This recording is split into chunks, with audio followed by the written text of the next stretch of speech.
સાબરકાંઠા જિલ્લામાં વરસાદે ફરી એકવાર જોર પકડ્યું છે। સતત વરસી રહેલા વરસાદને કારણે હિંમતનગર શહેરમાં જનજીવન પ્રભાવિત થયું છે। શહેરમાં 4.5 ઇંચ જેટલો વરસાદ નોંધાતા અનેક વિસ્તારોમાં પાણી ભરાવાની સ્થિતિ સર્જાઈ છે।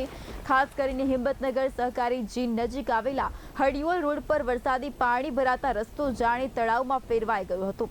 રોડ પર પાણીનો ભરાવો એટલો વધી ગયો હતો કે વાહન ચાલકોને ભારે મુશ્કેલીનો સામનો કરવો પડ્યો હતો। પાણી ભરાયેલા રસ્તા પરથી પસાર થતી વખતે અનેક ટુ વ્હીલર અને નાના મોટા વાહનો બંધ પડી ગયા હતા। કેટલાક વાહન ચાલકોને પોતાના વાહનો ધક્કા મારીને બહાર કાઢવાની ફરજ પડી હતી।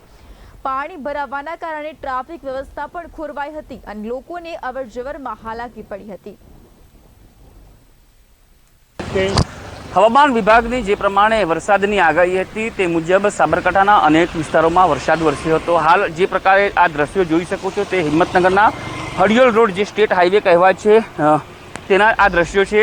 ઘૂંટણસામાં પાણી જે હતા તે ભરાયા હતા। ખાસ કરીને અહીંથી પસાર થવું માથાજનક બન્યું છે, કેમ કે જે વાહન ચાલકો છે તે પણ પારાવારની મુશ્કેલી ભોગવી રહ્યા છે, તો બીજી તરફ અનેક વાહનો બંધ થવાની સમસ્યા ઊભી થઈ હતી। આગામી સમયમાં પણ વરસાદ વધુ આવવાની શક્યતા છે। આજે શાળા કોલેજોમાં પણ સત્તાવાર રીતે જાહેરાત કરીને બંધ રાખવામાં આવી હતી અને આગામી સમયમાં પણ વરસાદ જે હવામાન વિભાગ છે જેને આગાહી કરી છે તે મુજબ વરસાદ વરસવાની પૂરેપૂરી શક્યતા છે।